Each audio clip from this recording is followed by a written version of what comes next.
तो आज बात करते हैं मैनिफेस्टेशन की। एक ऐसा शब्द जिसे सुनते ही ज्यादातर लोगों के दिमाग में जादू टोना या कोई रहस्यमयी शक्ति आ जाती है। लेकिन हम यहाँ ये देखने वाले हैं कि ये असल में जादू नहीं बल्कि पक्का विज्ञान है। अक्सर ऐसा लगता है ना कि हम ज्यादा कामयाबी चाहते हैं, ज्यादा पैसा, बेहतर फोकस चाहते हैं, पर कुछ भी बदलता हुआ नहीं दिखता। और तब ये सोचना बहुत आसान हो जाता है कि शायद यूनिवर्स हमारी सुन ही नहीं रहा। पर क्या सच में प्रॉब्लम बाहर है? हकीकत यह है कि लगभग 99% लोग इस पूरी प्रक्रिया को, इस पूरे कॉन्सेप्ट को ही गलत समझते हैं। और यही वो वजह है कि वो एक ही जगह पर फंसे रह जाते हैं, साल दर साल वही पैटर्न दोहराते हुए। तो चलिए अब फोकस को बाहर से हटाकर अंदर लाते हैं। जरा सोचिए, अगर दिमाग एक कंप्यूटर का सॉफ्टवेयर है और हमारी जिंदगी उसका नतीजा। अगर कंप्यूटर में वायरस आ जाए तो क्या हम नया मॉनिटर खरीदते हैं? नहीं, हम सॉफ्टवेयर ठीक करते हैं। हमारे दिमाग के साथ भी बिल्कुल यही सच है। असली खेल तो अंदर चल रहा है। और ये सब मुमकिन है एक कमाल के साइंटिफिक कॉन्सेप्ट की वजह से, जिसे कहते हैं न्यूरोप्लास्टिसिटी। इसका सीधा सा मतलब है कि हमारा दिमाग कोई पत्थर की लकीर नहीं है। अरे ये तो हर पल, हर नए ख्याल, हर नए एक्शन के साथ बदल सकता है। तो सवाल ये उठता है कि कहीं हम अनजाने में इसे गलत तरीके से तो प्रोग्राम नहीं करें? तो आखिर ये गलत प्रोग्रामिंग है क्या चीज?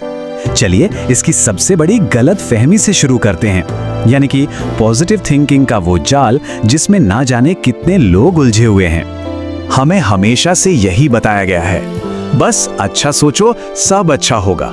लेकिन ये काम क्यों नहीं करता? क्योंकि जब कोई कहता है मैं अमीर हूं, लेकिन अंदर से, दिल की गहराई से एक आवाज चिल्लाकर कहती है ये तो सरासर झूठ है, तो दिमाग में एक जंग छिड़ जाती है। और पता है इस जंग में कौन जीतता है? हमेशा वो भावना जीतती है जो ज्यादा ताकतवर हो। तो जब शब्द और भावनाएं आपस में टकराती हैं तो जीत हमेशा भावना की होती है।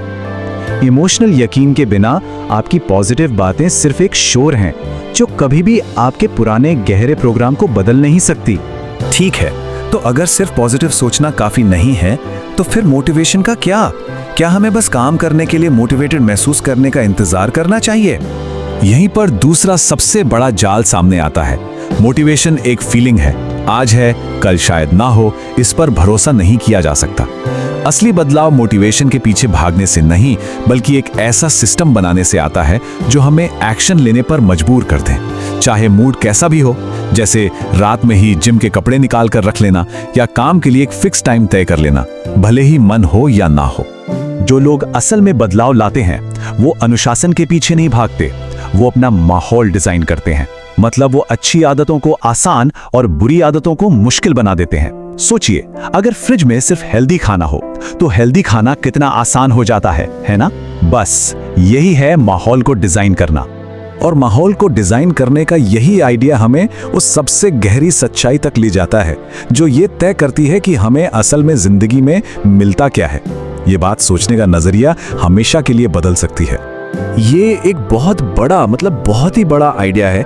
हमारी जिंदगी हमारी चाहतों का आईना नहीं है, ये हमारी गहरी पहचान का आईना है। अगर कोई अंदर से खुद को टालने वाला मानता है तो वो टालमटोल करने के ही तरीके ढूंढेगा, चाहे वो कितनी भी कामयाबी क्यों ना चाहता हो।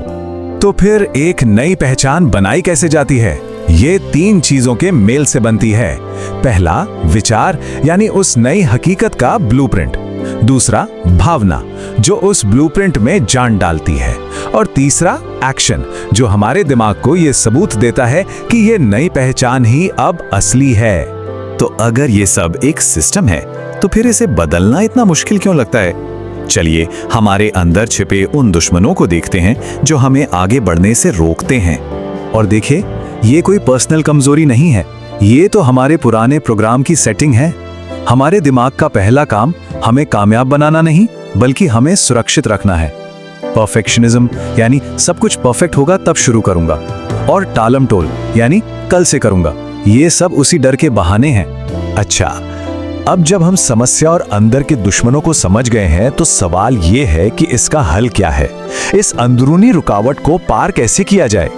तो यहाँ कुछ प्रैक्टिकल तरीके हैं जिससे दिमाग को दोबारा प्रोग्राम करना शुरू किया जा सकता है। दिमाग को छोटी छोटी जीतों का सबूत देना होगा, मुश्किलों को गले लगाना होगा, क्योंकि ग्रोथ हमेशा कंफर्ट जोन के बाहर ही होती है। और सबसे जरूरी बात, कैसा फील हो रहा है इसका इंतजार नहीं करना है, बस एक्शन को दोहराना है। चलिए अब इस पूरी बातचीत को उस आखिरी चुनाव पर लाकर खत्म करते हैं जिसका सामना हम सब हर रोज करते हैं, चाहे हमें इसका एहसास हो या ना हो।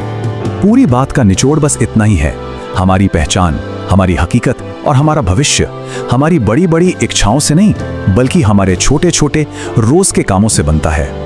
हर एक्शन, चाहे वो कितना भी छोटा क्यों ना हो, इस बात के लिए एक वोट है कि हम कौन बनना चाहते हैं। तो अब चुनाव हमारा है। क्या हम उसी पुराने प्रोग्राम पर चलते रहेंगे या आज से, अभी से अपने वजूद का एक नया कोड लिखना शुरू करेंगे? फैसला इसी पल में है।